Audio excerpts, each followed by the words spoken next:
Hello, welcome to virtual video back to school night. My name is Jennifer Kemp-Mcmenemy. I'm very sorry I couldn't be here this evening to meet you in person. So hopefully this will suffice until conferences. Um, so let me get to it and tell you a little bit about the course. Basically, I want to start with that. Um, Really, what the course is about is looking at the theme of the American dream, um, over the last, 80 years or so. And we're really looking at, too, like, what is it like today? So that's one of the things that we really investigate. And I've kind of revised the course a bit from what it used to be, which was kind of an old survey course of, these are the different movements in American literature.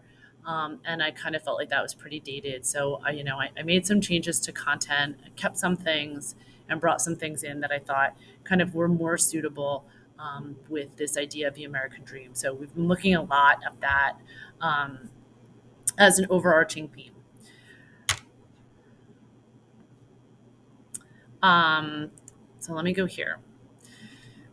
These are some of the questions that we've been investigating. Basically, is the American dream still alive? Has it changed? Is it different for different people? Is it different for people of different demographic backgrounds? And what is it for them? They did a little project where they were looking at what their American dream is, took a photo of themselves, made a little display. So having them thinking about how does this apply to themselves in their lives and the world around them. What are we reading? We do lots of nonfiction reading in this course. We're starting with Of Mice and Men, and along with that novel, we're doing some short literary analysis for setting mood and theme, or for connotative language and theme. And as we're doing that, we're also just starting a personal narratives writing unit. There is a New York Times contest for students that starts in October. So we are going to be writing and revising and revising and revising personal narratives in order to submit to that contest. So usually the contest kind of like makes them sit up straighter and like take it a little bit more seriously, but it's also their own personal story. And I feel like this type of writing usually is pretty inspiring for them and very, very motivating in a way that other types are not.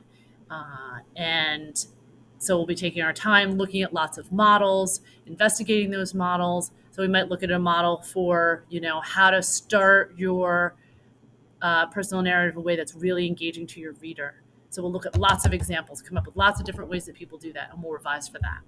Then we'll look at, adding sensory details or something to your personal narrative. Same thing, look at models, investigate them, revise our writing for that. So there's a lot of like steps in that process. So it's, not overwhelming where they have to revise for everything at once. And then we have a nice reading at the end. It's really pretty cool unit. I like that a lot. We'll also read The Great Gatsby and do, again, a short literary analysis with that, and we'll continue our personal narratives as we do that. Afterwards, we read the play A Raisin in the Sun, do some poems, lots of videos, lots of articles talking about racism and housing discrimination. And with that unit, they're going to be writing an editorial.